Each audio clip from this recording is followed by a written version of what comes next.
बिस्मिल्लाहिर्रहमानिर्रहीम। अस्सलाम वालेकुम। मैं हूं मुबीन और आप देख रहे हैं रोमिंग विद शाहजीज़। सो व्यूअर्स, आप देख रहे हैं हमारे क्वेटा ट्रिप की एपिसोड 4। इस एपिसोड में आज मैं आपसे अपने क्वेटा से ज़ियारत तक की जर्नी शेयर करूंगा। तो चलिए शुरू करते हैं आज का सफ़र। सो व्यूअर्स, सफ़र हमारा यहाँ से शुरू हो चुका है। तो चलिए आपको मैं ज़ियारत के बारे में कुछ इन्फॉर्मेशन देता हूँ। ज़ियारत शहर क्वेटा से तकरीबन 130 किलोमीटर के फासले पर वाक़ है।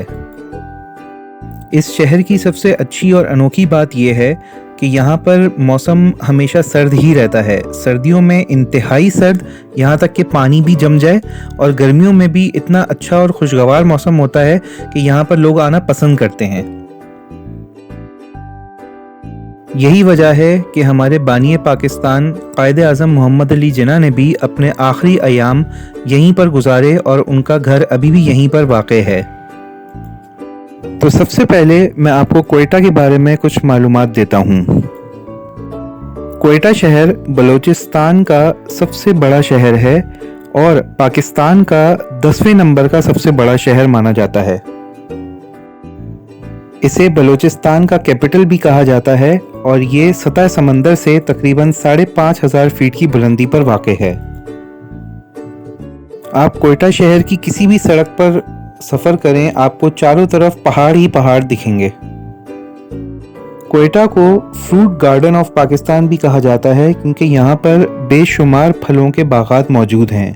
अगर आपको इन फलों से लुत्फ़ अंदोज़ होना है तो फिर यहाँ पर विज़िट करने के सबसे बेहतरीन महीने हैं मई से लेकर सितंबर तक। अक्टूबर से लेकर मार्च तक यहाँ पर शदीद सर्दी होती है, जिसकी वजह से तमाम बागात भी यहाँ पर खुश्क हो जाते हैं।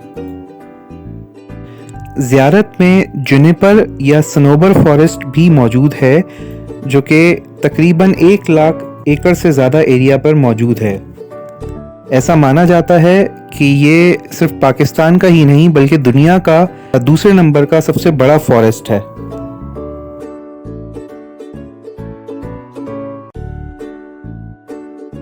दो 2008 में ज़ियारत में एक ख़तरनाक ज़लज़ला आया था, जिसका रेक्टर स्केल के मुताबिक मैग्नीट्यूड 6.4 रिकॉर्ड किया गया था, जो कि ऑलमोस्ट 30 सेकंड तक रहा था, जिसकी वजह से ज़ियारत में काफ़ी ज़्यादा तबाही आई थी।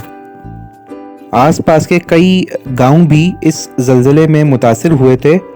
तकरीबन 50,000 से ज़्यादा लोग बेघर हो गए थे और 200 से ज़्यादा यहाँ पर अमवात हुई थी। चूँकि ये एक पहाड़ी इलाका है तो लैंडस्लाइडिंग की वजह से यहाँ के तमाम रोड्स ब्लॉक हो चुके थे, लेकिन पाकिस्तानी मिलिट्री हेलीकॉप्टर्स ने यहाँ पर रेस्क्यू ऑपरेशन परफॉर्म किया और काफ़ी लोगों को यहाँ से बाहर भी निकाला।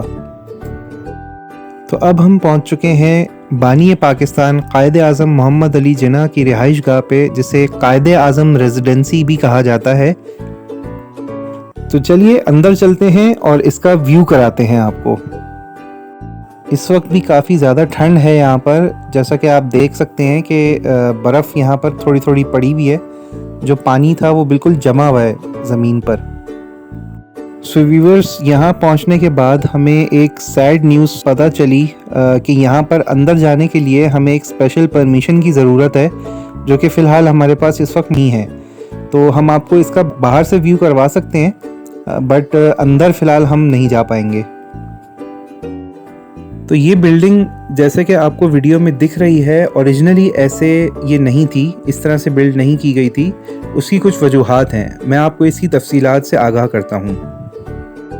ज़ियारत रेजिडेंसी या कायदे आज़म रेजिडेंसी 1892 में ब्रिटिश राज के दौरान तैयार की गई थी और ये पूरा का पूरा स्ट्रक्चर वुडन स्ट्रक्चर पे खड़ा किया गया था।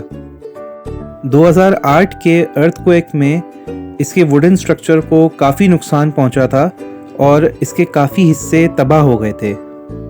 क्योंकि ये एक काफ़ी मशहूर लैंडमार्क है, तो गवर्नमेंट ने इसको रिपेयर किया और जहाँ जहाँ पर इससे ये ब्रेक हुआ था, इसके वुडन पार्ट्स, वहाँ पर कंक्रीट की कंस्ट्रक्शन की गई।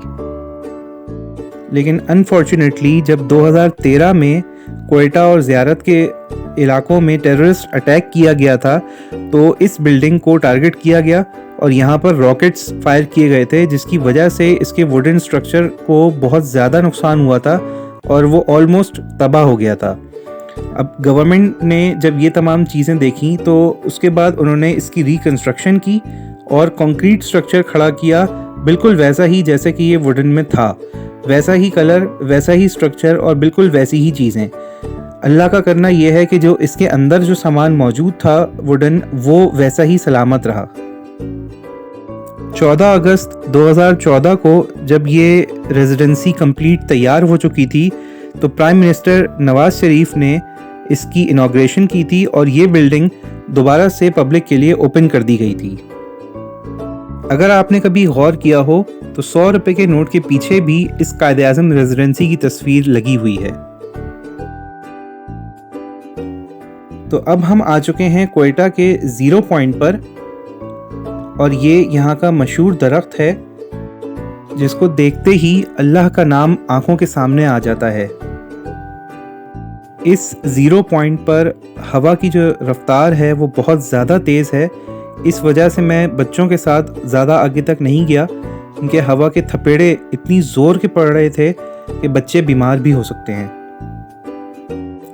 यहाँ पहुँचने से पहले हमें ये ख़बर मिली थी कि एक हफ़्ते पहले क्वेटा और ज़ियारत में बर्फ़बारी हुई है, लेकिन जब हम यहाँ पर आए तो हमें ऐसा कोई निशान दिखा नहीं कि बर्फ़बारी हुई हो। हम ढूंढते ही रह गए लेकिन हमें बर्फ़ नहीं मिली। तो अभी हमारा सफ़र कुछ बाकी है, आगे हम जाएंगे तो शायद हमें कुछ बर्फ़ दिख जाए।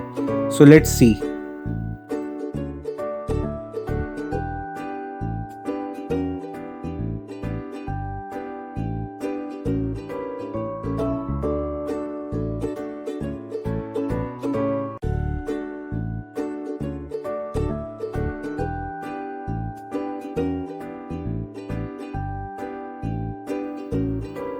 ज़ियारत रेजिडेंसी भी हमने देख ली, हमने ज़ीरो पॉइंट का भी विज़िट कर लिया।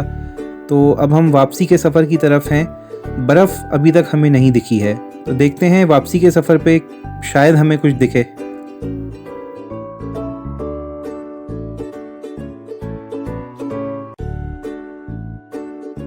सो व्यूअर्स, हमारे सब्र का इम्तिहान हुआ ख़त्म और हमें बर्फ़ दिखना शुरू हो गई है कुछ जगहों पर। पहाड़ों के दरमियान में हमें थोड़ी थोड़ी सी बर्फ़ दिखी तो हमने अपनी गाड़ी को वहाँ पर रोका और बच्चों के साथ मैं उतरा और थोड़ा सा हमने वहाँ पर जाके एंजॉय किया। खैर इतनी ज़्यादा तो नहीं, लेकिन बच्चों के हिसाब से हमें जो चीज़ चाहिए थी वो फिर भी हमें मिल गई और बच्चों ने बर्फ़ भी देख ली और थोड़ा सा एंजॉय भी किया। उन्होंने बर्फ़ को हाथ में भी लिया, खेला भी। बच्चे काफ़ी खुश हुए इस चीज़ से क्योंकि ये उनके लिए बिल्कुल एक नई चीज़ और पहली दफ़ा उनका ऐसा विज़िट था कि जहाँ पर उनको बर्फ़ दिखे। जैसा कि मैंने आपको बताया था कि सर्दियों में पानी खुश्क हो जाता है और तमाम बागात भी खुश्क हो जाते हैं। तो ये आप देख सकते हैं इस जगह से जहाँ से हम गुज़र रहे हैं, ये तमाम बागात थे और जिस जगह हमारी गाड़ी चल रही थी वो एक पानी गुज़रने की जगह थी। ज़ियारत से क्वेटा वापसी के सफ़र में एक जगह ऐसी भी आई जहाँ पे हमें कुछ पानी दिखा, तो वहाँ भी हमने विज़िट किया और ये भी मालूम करने की कोशिश की कि ये पानी आ कहाँ से रहा है, लेकिन कोई ख़ास हमें इसका राज पता नहीं चला। लेकिन ये पानी दिखने में अच्छा खासा गहरा है और काफ़ी ज़्यादा भी है।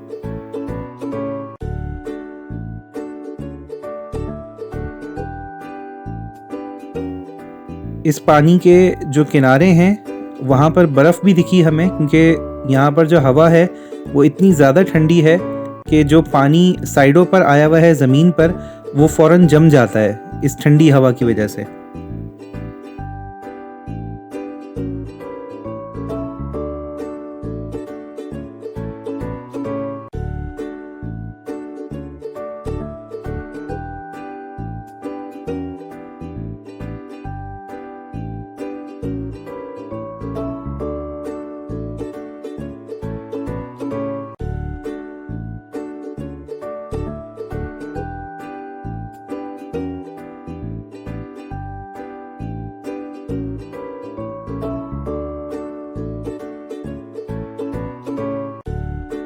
सो व्यूअर्स, सफ़र हमारा इख्तिताम पर है।